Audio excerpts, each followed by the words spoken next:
Hi Bobcats! In this video, I'm going to work a couple of example problems showing you how to use the Granddaddy equation to calculate delta H for any reaction as long as you know the heats of formation of all the reactants and products. The previous video showed where this Granddaddy equation comes from.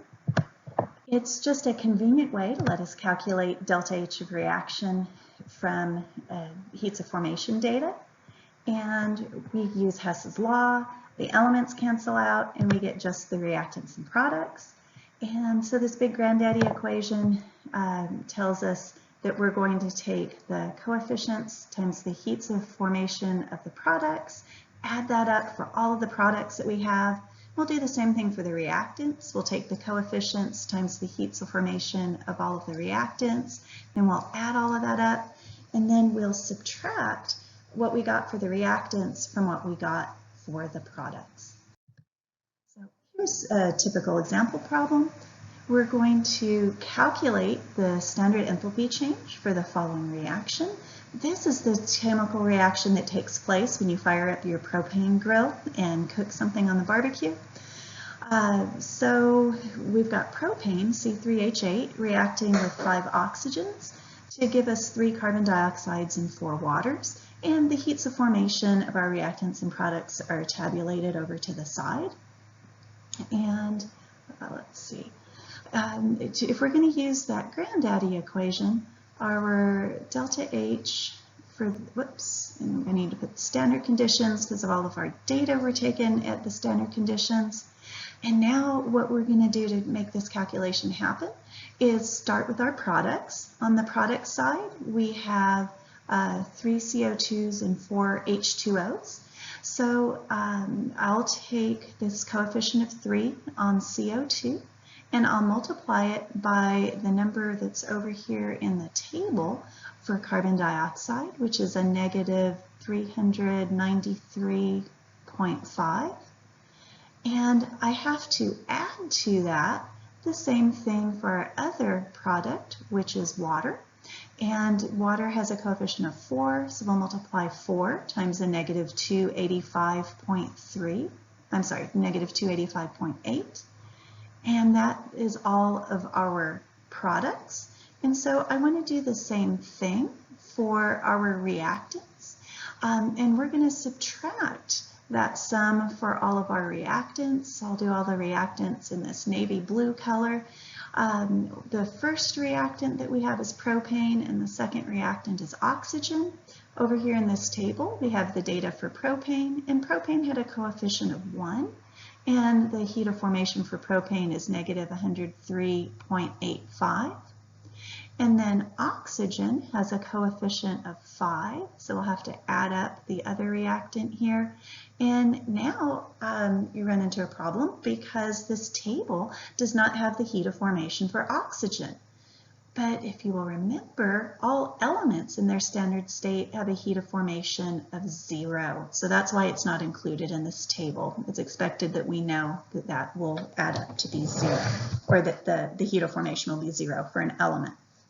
Now, if I take a look at what I have for the product data, the 3 times the negative 395 plus 4 times negative 285.8, and I run that part, everything that's in the square brackets, through my calculator, I end up with a negative 2323.7. And then if I run through my calculator everything that's in the square brackets for the reactant side, I get a positive 103.85. Well, actually, I didn't really need to do that with the calculator. All I needed to do, that's a negative. All I needed to do is simplify this. The 5 times 0 is 0. 1 times the negative 103.85 is simply negative 103.85. Now, I've got my sum for the products, and I'm going to subtract my sum for the reactants. But notice here in the middle, I've got a negative, I've got a subtract and then a negative sign. When we have minus a minus, that becomes a plus. A math teacher I used to work with would say tick-tock as she went through and changed those two negatives to pluses. And then last but not least, if I run those two numbers through my calculator, I'm going to end up with negative 2219.85. Applying sig fig rules very roughly, each one of these numbers had either 1 or 2 decimal places, and the rule when you're doing addition and subtraction is you round to the smallest number of decimal places, so we really should round that to 1 decimal place, or negative 2219.9 kilojoules for this reaction. This is one of the very few reactions where I advocate doing the calculation in your calculator in parts. Most of the time I really prefer to do it all in one fell swoop. Okay, let's take a look at another reaction. In this example, we're going to calculate the delta H of reaction for ethylene reacting with fluorine gas to give us CF4 and HF. So delta H for this reaction, well, we've got to take the coefficients times the heats of formation for the products. Our first product is CF4, and it has a coefficient of 2. And this row of the table gives us its heat of formation, which is a negative 679.9.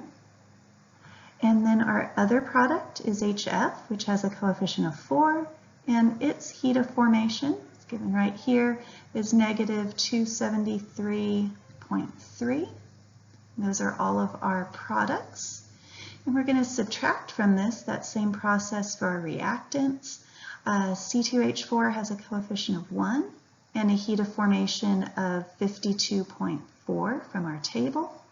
And then we also have 6 fluorines. But fluorine is an element, and the heat of formation for the elements in their standard states is simply 0. Now, if I clean up these two sets of square brackets, that first set of square brackets for the products will give me negative 2453. And the second set of square brackets is going to give me a 52.4. And then I'll simply run that subtraction through my calculator and get a negative 2505.4 kilojoules. I rounded that to 1 decimal place because all of the given heats of formation were rounded to the nearest 1 decimal place. A couple of pro tips for using this Granddaddy equation. First of all, I often see students in office hours who absolutely correctly set up the Granddaddy equation, but then ran into difficulties running it through their calculators. So this is actually one of the very few times that I encourage students to do the calculation in parts instead of doing it all at once. So I would recommend first you run that sum for the products through your calculator and record it on your paper, but also if you know how to use the memory on your calculator, store it in the memory. Then repeat that for the reactants. Write it down on your paper and store that number in the memory on your calculator in a different location than the products were at. And then subtract those two terms to get your final answer. Do be careful with signs because we've got lots of minus a minus and a negative times a negative and that sort of stuff popping up here. So keep your pluses and your minuses straight. And yes, definitely use the memory function on your calculator so that you don't have to type numbers back into your calculator after your calculator already did the work of coming up with those numbers. And finally, to wrap up, this video took you through 2 examples of how to find delta H of a reaction from the delta H of formation using the Granddaddy equation. Good luck with your homework. Eat 'em up, cats.